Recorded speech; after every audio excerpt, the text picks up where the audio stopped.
talking about consistency, so we're going to talk about Twitch a little bit more in depth. This is something new for me in interviews because I want it. I've looked back my old interviews and we get onto Twitch and it's all about you still.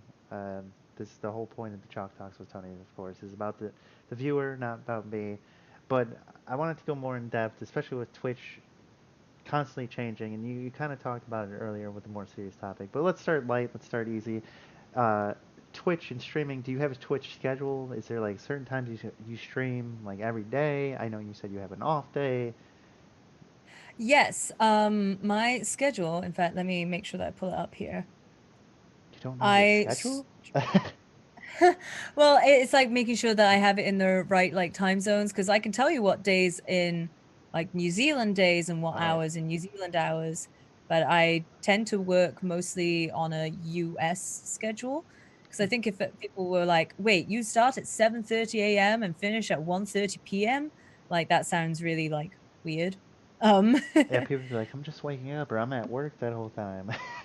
Exactly. Whereas I found out that like 69% of my audience is in the US and Canada. Really? That's in. So yeah, and like 1% is from New Zealand. And I think I already know who it is. Like he's my dungeon master on my D&D show. So like I think that's my only Kiwi viewer I have, other than like one other maybe. Um yeah, so I do Friday through till Monday, starting at 12:30 p.m. Pacific Standard, all the way through till 6:30 p.m. Pacific. On Tuesdays, I do a sub movie night.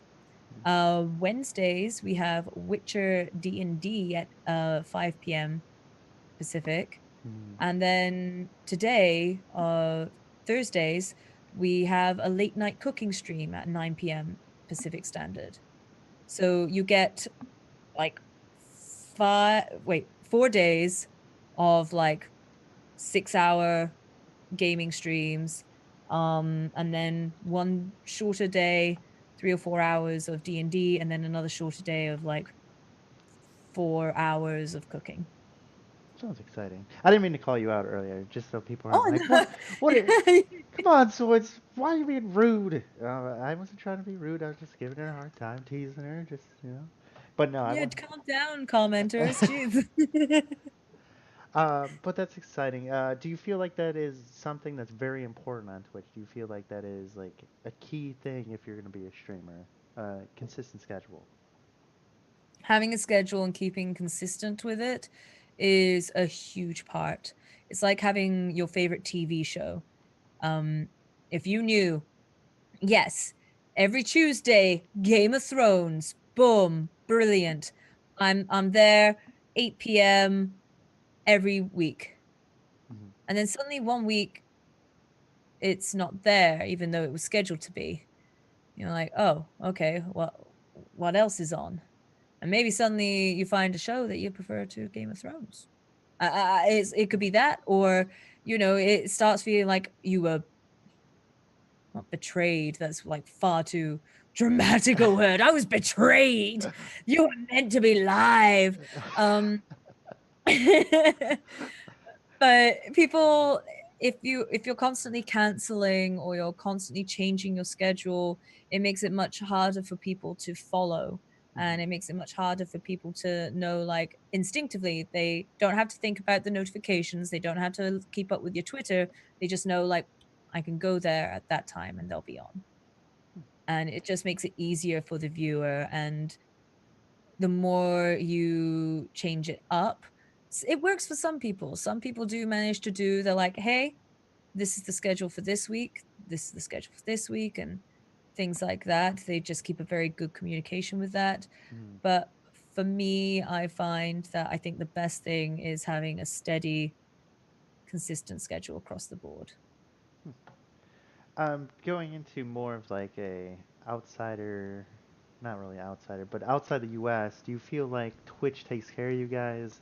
Do you feel like there's a platform? Well, not really a platform, but within Twitch, there's a place where, you know, Europeans and New Zealanders and Australians can stream, and you guys are. It's not like Twitch is like, hey, check these guys out, but you guys are just as supported and like get that. Do you understand what I'm saying? Get that help. Get that. Yeah. We do have a Twitch ANZ group, and I do believe our like partnerships and things like that are dealt with separately from the US. And I believe it's the same in Europe Hmm. and the UK that they have a separate uh Twitch like go to help thing. But I because of the time that I wanted to watch Twitch and things like that, a lot of the streamers I know are in the US.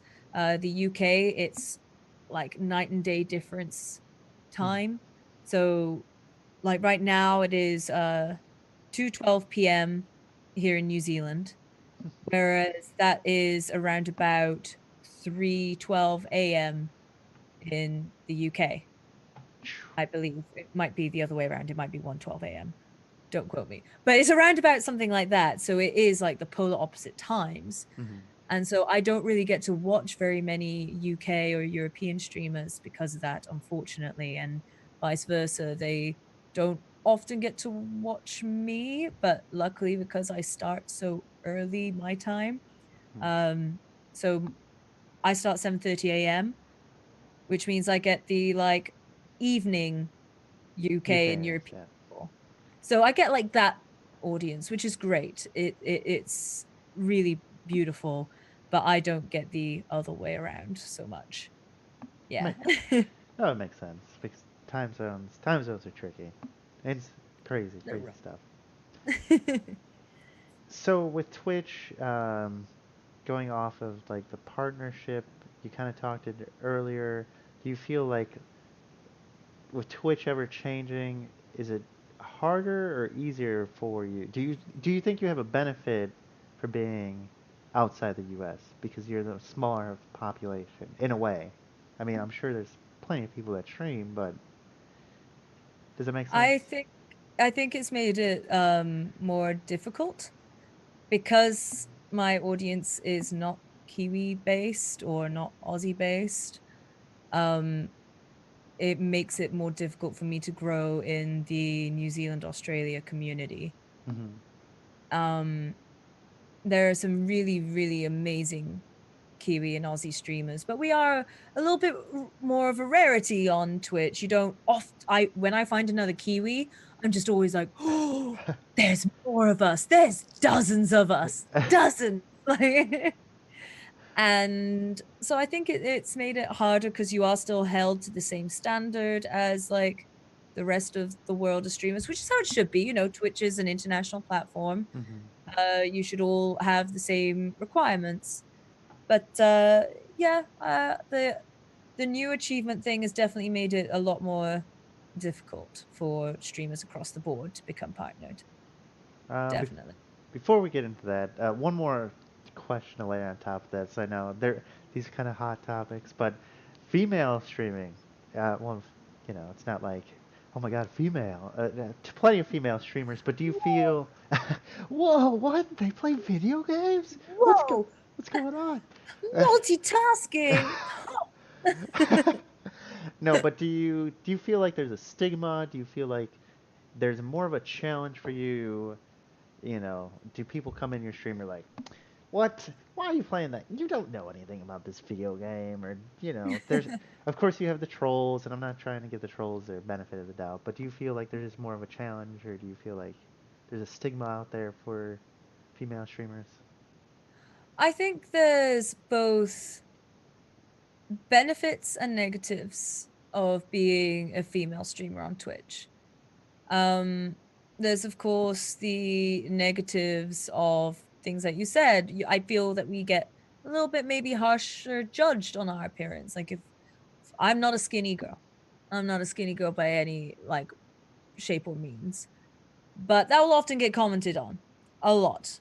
I remember my first ever 4chan raid, Oh God. and I had suddenly like 400 people in my chat just calling me a fat ginger.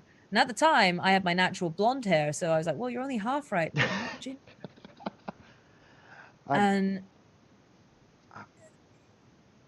Sorry, you wanted. I was just gonna ask, how did 4chan find, like, did somebody post somewhere on like a 4chan website, or it's just they randomly rated you? Like, how did that even happen? They were going on a. You can find the B thread still if you search like Madame Gandalf 4chan, and you can find it somewhere amongst the like links. They were basically just going on a like tangent of trying to see if they could find female streamers that they thought they could make cry. Okay. They were just going on a big thing of like, "Oh my gosh, this person's so close to like tears. Yes, yes, like keep going, keep going. All right, who's the next target?"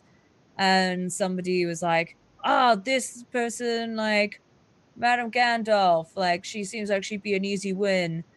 And they started first initially laughing because a lot of follows came in that day. And I was doing I have a big like spiel when people follow, like, welcome to the Green Dragon. Please have a drink on me. And I hope you enjoy your time here and things like that. It goes on for a little Hmm. bit. And I was saying it quite a few times and they were like making fun of me for that. And they kept like just, they would try and make me cry. And it's not very easy, guys. It's a little hard to make this little chipper person cry. My skin is as thick as my thighs. Which trust me, that there's a few bits of turkey leg Oh, on oh, these thighs. But oh my. Oh, jeez. it was weird. It was very, very weird. And the thing is, after 10 minutes, they got bored and they left because nothing was happening. They found out, like, oh, hey, she's normal. Hmm. Yeah, it makes sense. I mean, after a while, if you don't get the reaction, then the trolls leave.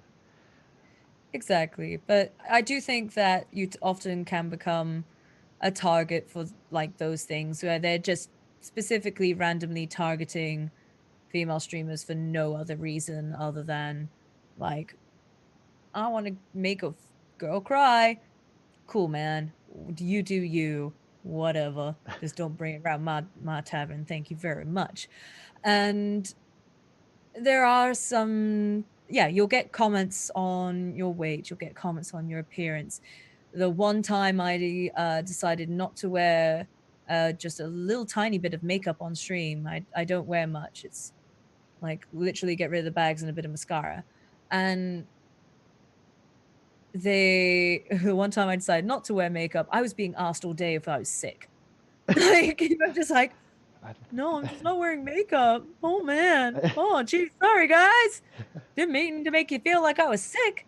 And just like weird things like that. Everyone in my community has come to expect me to not be the best at video games because I'm not. I've never claimed to be, and I never will claim to be. And actually, it's really nice because then sometimes you shock people. Like I was surprisingly good at Bloodborne, and everybody was like, "Who are you?" and "How to take over Madame Gandalf's body?" Like it was great, you know? Yeah, I like to be able to surprise people that way. When people aren't expecting it, it's the best.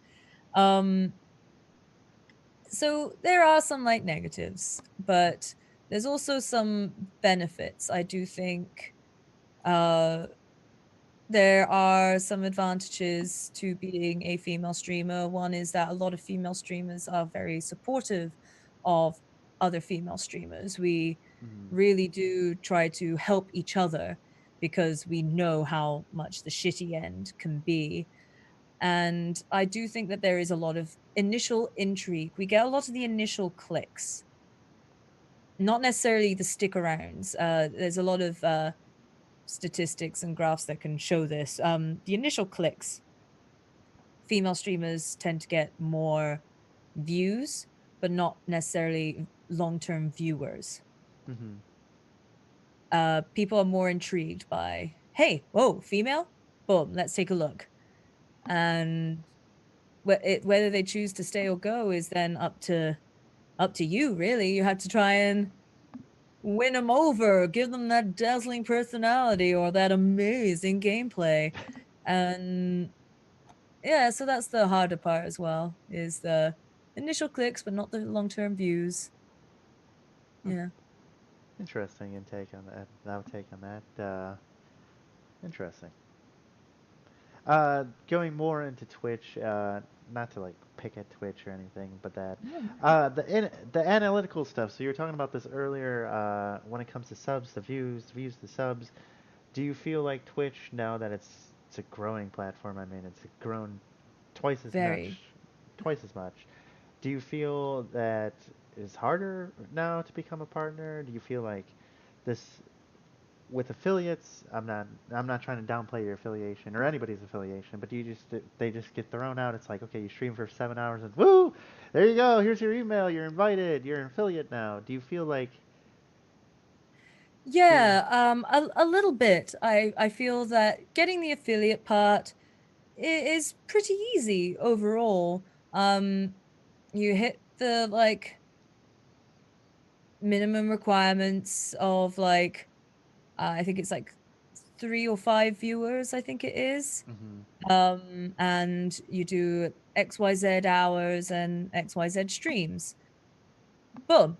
There you go. Affiliate. It's got nothing to do with like necessarily your actual like quality of content. You just hit figures. hmm And that's still really cool. And it's still so impressive when people do manage to hit those figures because there's millions and millions of people on Twitch. hmm And so to be able and a large percentage of them have no viewers and aren't like affiliates and aren't partners. So that's incredible and it should definitely like doesn't downplay anybody who has managed to get that achievement. It really doesn't. But then the next hurdle of getting to partnership, it used to be that the quality of your content was a large judge of what made you a partner. They were looking for people that represented the website well, that brought something different to the table or added to the differences on the table of Twitch. hmm And I think it's now become harder now that they've added the achievements thing where it is back to being mostly they're looking at figures. They're constantly looking at numbers and there's nothing necessarily or inherently wrong with that. It's just that you might get a lot more of the same now hmm because you're not looking at the quality of the content, you're just looking at the quantity of it.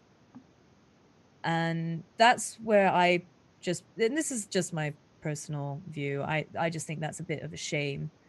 Um, and there's so many amazing content creators that you see get overlooked, or even content creators on Twitch who have a partnership who have said that if they were going for it now, they wouldn't be 100% sure if they would have made it? made Yeah. partnership.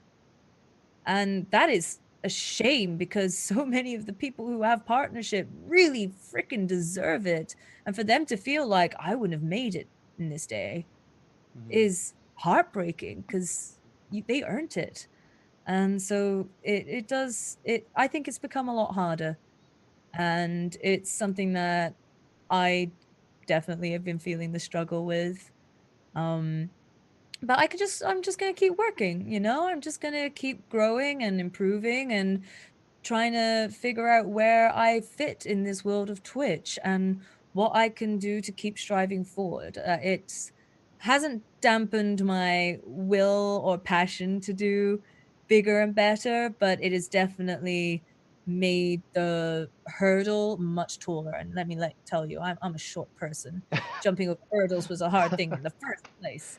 I'm only 5'1", but now the hurdles are like 6 foot. I'm like, well, damn, I need to get a pole.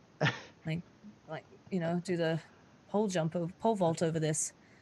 Yeah, so The last question on Twitch specifically, do you feel that Twitch as a company does a great job connecting with not just its viewers and streamers, but also with real world stuff? I know right now we have Pride Month going on, and do you feel that Twitch is doing a good job at that? Do you feel like Twitch is, especially when it comes to companies, because I feel there's some people who are on one side of the fence who are like, Twitch is just catering to these companies who pay them money and sponsor them, and just they're trying to do this because it's popular? Or do you feel like Twitch is doing it because they generally are like, this is for the gamer, we're here for, it's not some cheesy thing. You know how you see a company and you're like, this is some cheesy fucking shit. Like, they're just doing it because it's popular. Like, for a long time, um, this recently stopped, but with 9/11 here in America, people were doing 9/11 sales, like mattress sales for some odd reason. You're like, okay, well, this is not really what this is about. Wow. Yeah, you're like, this is not really what this is about. But there was like, oh, 9% off or whatever, stuff like that. But you knew it was in the wrong idea of things. It's stopped now, but it used to be a bigger thing. That seems really like, "Whoa, hey, ooh."